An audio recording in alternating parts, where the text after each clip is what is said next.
tiempo venimos conociendo aquí y que hacen una labor extraordinaria por esta causa que realmente es la causa de la humanidad, la causa de los derechos humanos. El tema de hoy es el tema de la impunidad. Ya el panel que nos antecedió habló bastante y suficiente sobre este aspecto de la impunidad, y realmente que fue interesante escuchar a los compañeros jueces Tony Durán y Martín Rogel y las exposiciones de Benjamín Cuellar y de María Silvia Guillemba sobre la situación de la impunidad. Y bueno, alguien se refería que la situación de El Salvador es complicada, pero no tanto como la de Honduras. Bueno, yo creo que más o menos por ahí es que pensamos nosotros. Vean que hay cifras que lo dejan a uno un poco con escalofríos, ¿no?, de lo que sucede allá y de lo que les está pasando a ustedes, pero obviamente hay problemas institucionales y hay problemas de fortalecimiento de la democracia en toda la región centroamericana, y creo que ahí no se trata de quién está mejor ni quién está peor, sino cómo podemos encontrar los mecanismos para fortalecer la democracia y fortalecer el Estado de Derecho en cada uno de nuestros países. Eso nos parece que es lo más importante. Yo no voy a insistir ni profundizar sobre los conceptos de impunidad que ya se manejaron aquí el día de hoy, que fueron muy buenos, ¿no? Realmente todos están enmarcados dentro de la definición que tiene la Comisión Interamericana de Derechos Humanos. Tal vez decir algo nuevo que venimos diciendo en Honduras, que impunidad es el clamor de las víctimas por justicia. O sea, si nos vamos al plano de las víctimas, hay un clamor ahí que la mayor parte de las veces es silencioso, ¿no?, de las víctimas reclamando justicia. Y es que realmente uno tiene que estar en la condición de víctima para darse cuenta cuánto anhela y cuánto desea uno justicia. Y cuando uno es juez, realmente uno tiene todo el interés de proteger a la víctima, pero es bien difícil estar en los zapatos de la víctima. Pero sí que es una situación muy difícil. Imagínense ustedes, en Honduras tenemos una tasa de homicidios de 86 homicidios por cada 100.000 habitantes. Ustedes tienen una tasa aproximadamente, según me comentaban unos amigos, de 36, 40%, si no me equivoco, ¿no? Pero anda por ahí, ¿verdad? En Guatemala tenemos una tasa de 42, nosotros 86. O sea, ¿qué tan grande será la cantidad de víctimas y cómo será ese clamor silencioso por justicia? Luego nosotros tenemos en el plano de impunidad, igual que ustedes, ¿no?, tenemos la impunidad de la guerra sucia de los 80, ¿no? Tenemos todavía esos pendientes, no han sido enjuiciados los responsables de estos crímenes. Nosotros tenemos registrados aproximadamente 184 desaparecidos. De verdad que no tuvimos una guerra como la que ustedes tuvieron, ni un saldo en víctimas tan grande, pero realmente esto es algo que pesa en el país. Estas son unas heridas que no están cerradas, que no han sido restalladas y que tienen su impacto, tienen sus repercusiones con todo lo que está pasando hoy, ¿no? Luego tenemos la impunidad respecto de los crímenes del golpe de Estado, que eso es algo más reciente. Esto es del 2009 y 2010 aproximadamente. Entonces ahí tenemos decenas de víctimas que fueron asesinadas, decenas de víctimas que fueron objeto de tratos crueles, inhumanos y degradantes, decenas de mujeres que fueron abusadas sexualmente, no necesariamente violaciones, aunque sí hubieron violaciones, pero hubieron otro tipo de agresiones contra las mujeres. Entonces ahí también hay otro problema de impunidad. Y luego está la impunidad del presente, ¿no?, que es la que estábamos hablando en un momento, esa alta tasa de homicidios que tenemos. Entonces vengo de un país donde realmente el problema de la impunidad tiene más o menos la misma cara que tiene aquí en El Salvador, ¿no? Algo importante es que, me parece que Tony decía, Honduras sí suscribió el Estatuto de Roma en el 2002, entonces tenemos actualmente una denuncia o una comunicación contra los responsables de los crímenes que se cometieron durante el golpe de Estado en La Haya, Holanda, ante la Corte Penal Internacional. No avanza mucho, pero por lo menos es un mecanismo que estamos explorando y que esperamos que dé algún resultado, ¿no?, que los jerarcas militares pudieran ser enjuiciados y que el presidente de facto, el dictador de esa época del golpe de Estado, pudiera llegar a ser enjuiciado también en Honduras. Creo que eso sería una situación muy aleccionadora para toda la región centroamericana y para América Latina. Bueno, yo voy a hablarles ya más concretamente del tema del Ministerio Público en Honduras y cómo salir de la crisis. Bueno, yo diría que la pregunta de esta corta exposición invita a pensar o discutir sobre el tema de la crisis del Ministerio Público en Honduras. Eso es lo que me están pidiendo. Sin embargo, se queda corta o limitada a abordarla únicamente de lo que pasa en el Ministerio Público, porque en Honduras asistimos nosotros a lo que llamamos un colapso de todo el sistema de justicia. Tenemos problemas no solo ahí en el Ministerio Público, sino que también en las otras instituciones. Desde la Policía Nacional, el Poder Judicial, hasta el Ministerio Público, lo que caracteriza a estas instituciones es la ineficacia y la colusión con la inseguridad y la alarmante situación de impunidad que hoy padece la ciudadanía hondureña. En una línea, tenemos un problema con la policía desde hace 2 años, y esto es reconocido por los altos funcionarios del Estado, incluido el presidente de la República. La policía está sometida a un proceso de depuración y reorganización. En 3 años se han cambiado 3 cúpulas policiales, se han cambiado 3 ministros de seguridad y la policía sigue igual. Y concretamente lo que se ha dicho de la policía, con los altos jerarcas oficiales, vuelvo a insistir, es que la policía está coludida con la delincuencia común y con el crimen organizado. De tal manera que en Honduras tenemos más temor de la policía que de los mismos criminales.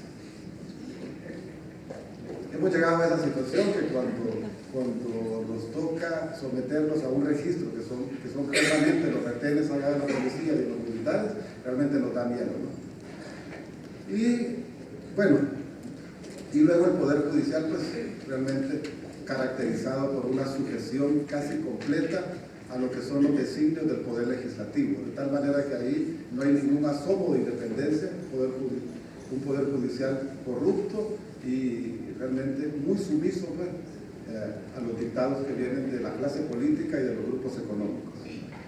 Pero si algo expresa la situación de postración de las instituciones de justicia en Honduras, es la desmedida intervención de los partidos políticos en las mismas.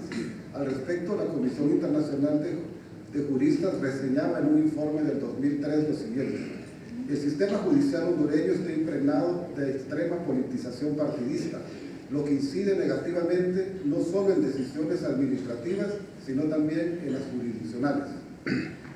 Los problemas no se deben tanto a la carencia normativa o su inadecuación, cuanto a la interpretación y prácticas que de ella se hacen.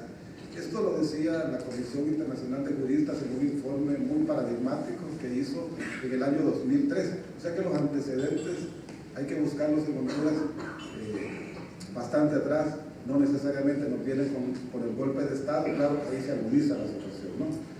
Quiero referirme rápidamente a este tema de la manipulación y la interpretación arbitraria de la ley con unos casos concretos, para que veamos cómo las instituciones están penetradas por la política partidaria y cómo son manipuladas a través de una interpretación verdaderamente artificiosa por nuestros políticos. Vean, el primer caso, el pasado 6 de septiembre el Congreso Nacional eligió a los 4 integrantes del primer Consejo de la Judicatura, y para conseguir que en el mismo quedaran únicamente las personas afines a la partidocracia conservadora, realizó una interpretación restrictiva y maliciosa de la ley que dio como consecuencia excluir a los representantes de la Asociación de Jueces por la Democracia y que quedaran únicamente ahí los representantes de otra asociación que se llama Asociación de Jueces y Magistrados de Honduras, que es una asociación de jueces afines al poder históricamente en mi país. En este caso no les importó que este organismo que se elegía por primera vez surgiera a la vida institucional cuestionado por su falta de legalidad. O sea, era la primera vez que realmente lo hicieron de una forma muy irregular desde el punto de vista legal. Y el Consejo de la Judicatura en Honduras tiene una importancia bastante grande, porque yo creo que hemos alcanzado una reforma que es hoy en día la más avanzada, no solo en Centroamérica, sino que quizás en América Latina, porque los consejos de la judicatura normalmente ejercen únicamente algunas facultades administrativas y sobre todo de capacitación, pero no llegan a asumir todas las funciones administrativas, de tal manera que la Corte Suprema quede únicamente con las funciones jurisdiccionales. En Honduras hicimos una reforma donde todas las funciones administrativas pasan al Consejo de la Judicatura y la Corte se va a dedicar únicamente a las funciones jurisdiccionales, de tal manera que nombramientos de jueces, ascensos de jueces, procesos disciplinarios, capacitación, manejo de todo el personal, manejo del presupuesto, eso va a quedar en Honduras, pero quedó ya a partir del pasado 6 de febrero bajo la responsabilidad del Consejo de la Judicatura, y por eso es tan grave que hayan hecho esta elección de esa manera en el Congreso Nacional. Luego, otro caso, el 31 de agosto de este año eligieron al fiscal general y su adjunto en un proceso considerado viciado por amplios sectores de la sociedad. La Junta Proponente, encargada de remitir una nómina de 5 candidatos al Congreso, se partió en 2 días antes de la elección. Se interpusieron recursos de inconstitucionalidad y amparos contra esta elección. Sin embargo, aún así el Congreso eligió a estas autoridades y lo hizo por 5 años, usurpando funciones de quienes integrarán el legislativo después de las elecciones generales que se realizarán en noviembre de este año. ¿Qué pasaba aquí? El problema era que los fiscales generales que estaban anteriormente a esta elección renunciaron hace un par de meses, pero el periodo de ellos se cumplía en marzo del 2011, de tal manera que el Congreso solo podía elegir a los nuevos fiscales por el periodo que faltaba a los que habían renunciado. Sin embargo, lo eligieron por 5 años, algo parecido a lo que tuvieron ustedes con la elección de un grupo de magistrados hace unos años, que el Congreso o el Legislativo, no sé cómo le llaman ustedes, adelantó también la elección. Pues eso sucedió en Honduras, adelantaron la elección en contra del clamor de múltiples organizaciones de sociedad civil, múltiples sectores políticos. No les importó, iniciaron una sesión a las 9 de la mañana y la concluyeron hasta las 2 de la mañana, cuando pudieron obtener la mayoría calificada, porque no la tuvieron en todo el día, y con presiones, sobornos y todo lo que ustedes se puedan imaginar, a las 2 de la mañana hicieron esa elección. Y esa elección no le correspondía a este Congreso, sino que al nuevo Congreso que va a tomar posición en enero del próximo año en Honduras, porque tenemos elecciones generales en noviembre de este año, ¿no? Situaciones parecidas, como ven ustedes, en cada uno de los países de la región. A estos acontecimientos hay que sumar la destitución de 4 magistrados de la Sala Constitucional de la Corte Suprema de Justicia que realizó el Congreso Nacional en diciembre de 2012, sin tener constitucionalmente atribuciones para un acto de esta naturaleza. No sé si ustedes recuerdan o se dieron cuenta, 4 magistrados de la Sala Constitucional de 5 fueron abruptamente separados de sus cargos, echados del Poder Judicial en diciembre del año pasado en Honduras, también en horas de la madrugada, una decisión que se produjo aproximadamente a la 1 de la mañana. Y el Congreso no tiene facultades para eso. Pero si habían destituido a un presidente y lo habían sacado de su casa a balazos y lo habían llevado por la fuerza a Costa Rica, ¿qué más no pueden hacer? Entonces, esa es la triste realidad del país, donde prácticamente se ha perdido la institucionalidad y se ha perdido el control de legalidad. Entonces, eso es consecuencia de lo que estamos viviendo ahora. Esta situación de transgresión de la ley por los legisladores crea mayor falta de confianza en el sistema por parte de la población en general, ¿no? Y provoca mayor impunidad e ineficiencia, y finalmente, quizás lo más grave, crea una situación de mayor indefensión de la población. Eso es realmente lo que nos pasa en Honduras. Nos sentimos en una situación de indefensión porque no tenemos instituciones de garantía. El Ministerio Público no cumple con su función. La policía, ya les contaba yo cómo estaba, y el Poder Judicial, con lo que les estoy también aportando, pues lo que nos genera es una situación de indefensión terrible, ¿no? Simultáneamente a la crisis generalizada de la policía, se produce también el resquebrajamiento del Ministerio Público. La preocupación central es que la institución que debía proteger los intereses generales de la sociedad haya incurrido en grave incumplimiento de sus responsabilidades, especialmente en lo que corresponde al ejercicio de la acción penal para la defensa de la institucionalidad, la protección de los derechos humanos, el combate a la corrupción, el crimen organizado y la delincuencia común. El Ministerio Público fue declarado en marzo de este año en Honduras por el Congreso Nacional prácticamente en un estado de coma. Entonces eso dio como consecuencia que se tomaran unas medidas de intervención del Ministerio Público.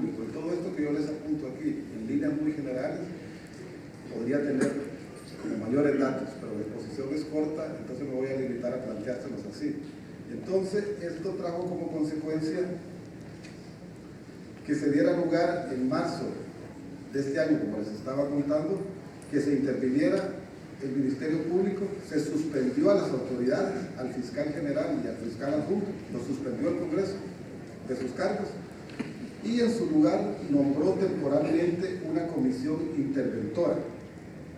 Y a esta comisión interventora le dio todas las atribuciones del fiscal general y del fiscal adjunto. Y eso es contrario a la Constitución y es contrario a la ley, y sin embargo el Congreso así lo hizo. Posteriormente, el fiscal general y su adjunto fueron prácticamente presionados para que renunciaran de sus cargos. Esta fue una jugada política bastante magistral de los que hoy dirigen el Congreso Nacional en mi país, y que quien lo encabeza, su presidente, el actual presidente de la Junta Directiva, es el candidato del partido en el gobierno. Entonces fue una jugada para controlar el Ministerio Público. Se aprovecharon de la situación de inseguridad, de la situación de crisis del Ministerio Público, lo intervienen, suspenden a los fiscales, los presionan para que renuncien y posteriormente nombran al fiscal por 5 años, adelantándose a lo que tenía que hacer el próximo Congreso para tener el control de esta institución. Y sobre esto hay varias hipótesis. Una, que se quieren asegurar que no haya persecución contra ellos por todos los actos de corrupción que han cometido, y otra es que quieren utilizar el Ministerio Público ante una situación electoral que les pudiera ser desfavorable a ellos. Prácticamente se habla en Honduras de la posibilidad de un fraude electoral. Bien, de esta forma se allanó el camino para la cuestionada elección que se realizó el 31 de agosto de las nuevas autoridades. Esta situación de quiebra institucional del Ministerio Público se venía gestando desde hace varios años, pero con mayor énfasis desde los acontecimientos que dieron lugar al golpe de Estado.